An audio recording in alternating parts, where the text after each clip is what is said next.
Hello नमस्कार दोस्तों, स्वागत है आपका साहिल जी इस पर। दोस्तों इस वीडियो में मैं आपके लिए लेके आया हूँ 17 अगस्त की थर्ड शिफ्ट के 19 से 20 क्वेश्चन जो कि सिर्फ जीके से हैं। दोस्तों इसमें साइंस के कम क्वेश्चन हैं, इसमें जीके के प्रश्न हैं। दोस्तों पहला प्रश्न क्या है दोस्तों, सेल की स्थापना कब हुई है? तो सेल की स्थापना, जो कि एक भारतीय इस्पात कंपनी है सेल, उसकी जो स्थापना हुई है तो वो 19 जनवरी 1954 को इसकी स्थापना हुई है। दोस्तों ये टाटा स्टील के बाद भारत की दूसरी कंपनी है जो सबसे ज़्यादा स्टील उत्पादन करती है। जो इसका मुख्यालय है दोस्तों वो नई दिल्ली में स्थित है। जो इसके अध्यक्ष है सोमा मंडल, जो कि महिला है, सोमा मंडल। दोस्तों इसके द्वारा जो 3 से 4 संयंत्रों का इस्पात संयंत्रों का ये मालिक भी है, जो कि जैसे कि भिलाई छत्तीसगढ़, बोकारो जो कहाँ पे है, झारखंड में स्थित है, बर्नपुर दुर्गापुर जो कि पश्चिम बंगाल में है, राउरकेला उड़ीसा में। तो ये सभी के सभी क्या है, इसके इस्पात संयंत्रों का ये मालिक है सेल। दोस्तों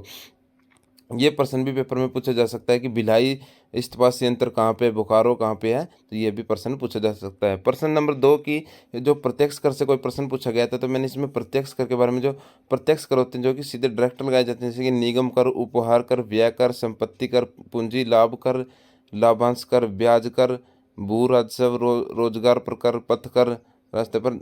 अप्रत्यक्ष कर कौन कौन से होते हैं दोस्तों, सीमा शुल्क हो गया, केंद्रीय उत्पाद कर हो गया, सेवा कर हो गया, बिक्री कर हो गया, राज्य उत्पाद शुल्क, शिक्षा उपकर, वाहनों पर कर जो लगाए जाते हैं, ये सभी के सभी क्या होते हैं दोस्तों, अप्रत्यक्ष रूप से लगाए जाने वाले कर है। दोस्तों प्रश्न नंबर 3 क्या है, किस संविधान संशोधन के द्वारा पंचायती राज को संवैधानिक दर्जा दिया गया था? तो दोस्तों 73वें संविधान संशोधन 1993 के द्वारा इसको क्या संवैधानिक दर्जा दिया गया था। दोस्तों संविधान के भाग 9 में अनुच्छेद 243 क से 9 तक 16 अनुच्छेद जो कि पंचायती राज के बारे में पूरा विवरण देते हैं। जो इसका अनुसूची 11 में ये स्थित है, अनुसूची 11 में स्थित है ये।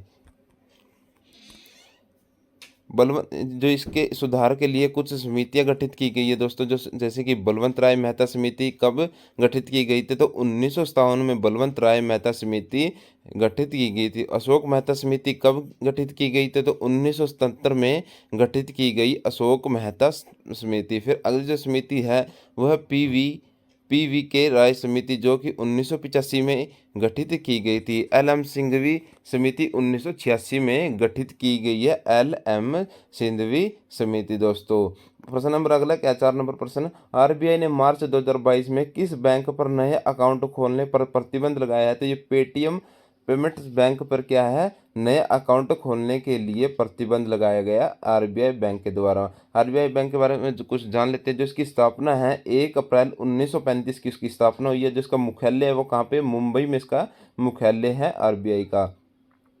जिसका राष्ट्रीयकरण हुआ था आरबीआई का, तो वो कब हुआ दोस्तों, 1949 में इसका राष्ट्रीयकरण हुआ। जो इसके पहले गवर्नर थे सर ओसबोर्न स्मिथ, इसके पहले गवर्नर थे आरबीआई बैंक के। जो प्रथम भारतीय गवर्नर थे वो कौन थे, सीडी देशमुख, ये प्रथम भारतीय गवर्नर थे आरबीआई के। जो वर्तमान में वो कौन है, शक्तिकांत दास इसके वर्तमान में गवर्नर है। प्रश्न नंबर 5 क्या है दोस्तों, देश के अटॉर्नी जनरल महान्यायवादी के वेणुगोपाल का कार्यकाल एक वर्ष का कार्यकाल बढ़ाया गया। तो ये जनवरी 2021 में इनका कार्यकाल अभी भी 2-3 महीने का इनका कार्यकाल बढ़ाया गया है। ये भारत के 15वें महान्यायवादी थे के वेणुगोपाल। भारत के महान्यायवादी की नियुक्ति किसके द्वारा की जाती है, भारत के राष्ट्रपति के द्वारा अनुच्छेद 76 के तहत महान्यायवादी की नियुक्ति की जाती है राष्ट्रपति के द्वारा। ये भारत का सर्वश्रेष्ठ विधि अधिकारी होता है महान्यायवादी। जो महान्यायवादी होते हैं वो क्या, राष्ट्रपति के प्रसाद पर्यंत अपना पद धारण करते हैं। दोस्तों प्रश्न नंबर 6 क्या है, उपनिषद में ऊप का क्या अर्थ है? तो उपनिषद में ऊप का अर्थ है समीप बैठना या फिर नजदीक बैठना।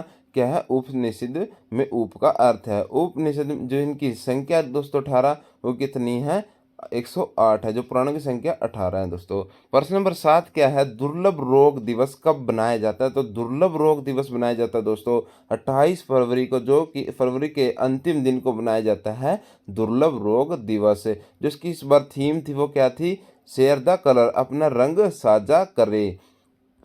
इसे सबसे पहले 2008 में European organisation for rare disease और राष्ट्रीय गठबंधन परिषद द्वारा बनाया गया था दोस्तों। इसको सबसे पहली बार किसको बना इसी संगठन के द्वारा बनाया गया था। इसकी स्थापना 1997 में। इसका जो मुख्यालय है वो है पेरिस, फ्रांस में इस संगठन का दोस्तों मुख्यालय है। प्रश्न नंबर 8 क्या है? 2011 की जनगणना के अनुसार कौन सी भाषा मातृभाषा के रूप में सबसे ज़्यादा बोली जाती है? तो हिंदी है जो कि सबसे ज़्यादा बोली जाती है, 43.63%। जो 2001 की जनगणना के अनुसार ये 41% के आसपास लगभग बोली जाती थी। दूसरे नंबर पर बांग्ला, जो कि पश्चिम बंगाल, बांग्लादेश के लगभग सभी ऐसे स्थानों पर बोली जाती है। जो मराठी, जो कि महाराष्ट्र में बोली जाती है, ये तीसरे स्थान पर है। जो 22 भाषाओं में जो कि अनुसूची 8 में स्थित है, तो जो सबसे कम बोली जाने वाली भाषा है वो कौन सी है? संस्कृत है सबसे कम बोली जाने वाली भाषा। प्रश्न नंबर 9 क्या है दोस्तों?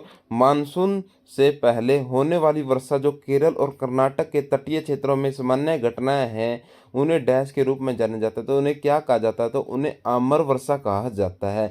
इन्हें अप्रैल वर्षा या ग्रीष्म वर्षा के रूप में भी इन वर्षा को जाना जाता है। मानसून से पहले ही ये वर्षा हो जाती है दोस्तों। ये भारत के तटीय भागों पर होती है। प्रश्न नंबर 10 क्या? बाबा सोहन सिंह भाकना किस पार्टी के प्रथम अध्यक्ष थे? तो ये गदर पार्टी के प्रथम अध्यक्ष थे, जिसकी स्थापना, गदर पार्टी की स्थापना काशीराम और हरदयाल के द्वारा 1913 में अमेरिका में की गई थी दोस्तों। प्रश्न नंबर 11 क्या? पर्याय शिक्षालय किसने लॉन्च किया? तो ये पश्चिम बंगाल की सरकार के द्वारा लॉन्च किया गया है, जिसमें कि सरकारी स्कूल और प्राइमरी के बच्चों को खुले में पढ़ाया जाएगा पर्याय शिक्षालय के तहत दोस्तों। प्रश्न नंबर 12 क्या? भारत का संविधान कब पारित किया गया है? तो भारत का संविधान पारित किया गया है 26 नवंबर 1949 को। जो लागू किया गया है वो 26 जनवरी 1950 को किया गया है। प्रश्न नंबर 13 क्या? मेजर ध्यानचंद खेल रत्न पुरस्कार पैरा शूटिंग में किसे दिया गया? तो मनीष नरवाल को दिया गया है मेजर ध्यानचंद खेल रत्न पुरस्कार पैरा शूटिंग में दोस्तों। जो ये 10-11-12 व्यक्तियों को दिया गया है, खिलाड़ियों को दिया गया है, जिसमें कि रवि कुमार जो कि रेसलिंग कुश्ती से है, नीरज चोपड़ा एथलेटिक जो कि भाला फेंक से है, लवलीना बोरगोहन जो कि बॉक्सिंग करते हैं, लवलीना बोरगोहन जो कि बॉक्सिंग करती है, श्री JSPR क्या है? हॉकी ये खेलते हैं, अवनी लेखरा पैराशूटिंग से, सुमित अंतिल पैरा एथलीट ये भी भाला फेंक से है, प्रमोद भगत पैरा बैडमिंटन, कृष्ण नागर भी para badminton, Sunil Chhetri football खेलते हैं, और मिताली राज क्रिकेट, मनप्रीत सिंह जो कि हॉकी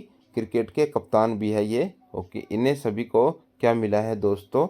इन्हें सभी को मेजर ध्यानचंद खेल रत्न पुरस्कार मिला है, जो कि खेल एवं युवा मंत्रालय के द्वारा दिया जाता है दोस्तों। ये मेजर ध्यानचंद खेल रत्न पुरस्कार। प्रश्न नंबर 14 क्या है दोस्तों? पद्म श्री अवार्ड 2022 में किस पैराशूटर को दिया गया? तो अवनी लेखरा को दिया गया है पद्म श्री अवार्ड। पद्म श्री अवार्ड 107 व्यक्तियों को दिया गया दोस्तों। पद्म भूषण 117 है दोस्तों, 17 व्यक्तियों को दिया गया है पद्म भूषण। पद्म विभूषण कितने व्यक्ति को? 4 व्यक्तियों को पद्म विभूषण पुरस्कार दिया गया है। प्रश्न नंबर 15 क्या है दोस्तों? संघीय मतदान प्रणाली किसके अंतर्गत आती है? तो संघीय मतदान प्रणाली संवैधानिक अधिकार के अंतर्गत आती है। प्रश्न नंबर 16 क्या है? सरदार सरोवर बांध की ऊंचाई बढ़ाने के विरोध क्यों किया जा रहा है? क्योंकि दोस्तों इससे क्या हो जाएगा, अगर ज़्यादा बांध की जो ऊंचाई बढ़ा दी जाएगी तो गाँव में क्या पानी जलमग्न हो जाएंगे कई गाँव, तो इसलिए इसका विरोध किया जा रहा है। तो ये कहाँ पर है? तो गुजरात के नर्मदा नदी पर स्थित है सरदार सरोवर बांध। प्रश्न नंबर 17 क्या है दोस्तों? समुद्र की गहराई में नीला रंग क्यों दिखाई देता है? तो समुद्र की गहराई में जो नीला रंग है वो प्रकाश के किरण के द्वारा दिखाई देता है। समुद्र की गहराई में नीला रंग है। प्रश्न नंबर 18 क्या है दोस्तों? प्रधानमंत्री कर्मयोगी मानधन योजना के अंतर्गत केंद्र सरकार कितना योगदान कर रही है? तो 50% योगदान कर रही है दोस्तों। इसमें क्या, अगर ये 18 से 59 वर्ष तक ये योजना है कि अगर यदि आप 18 वर्ष की उम्र में खाता खुलवाते हैं तो हर माह आपको 55 रुपये जमा कराने पड़ेंगे, जिससे कि आपकी 60 उम्र के बाद 3000 रुपये प्रति माह सरकार आपको देगी दोस्तों। प्रश्न नंबर 19 क्या? गोसी खुर्द सिंचाई परियोजना किस राज्य में है? तो ये महाराष्ट्र राज्य में है, जो कि वेनगंगा नदी पर स्थित है। जो इसे इंदिरा सागर सिंचाई परियोजना भी कहते हैं। ये 7वीं पंचवर्षीय योजना में 1984 में राजीव गांधी के द्वारा शुरू की गई थी दोस्तों। ये थी 17 अगस्त जो जो आर ग्रुप डी की 3rd शिफ्ट के 19-20% थे जो कि जिक्के से थे। जय हिंद, जय भारत, इंकलाब जिंदाबाद, भारत माता की।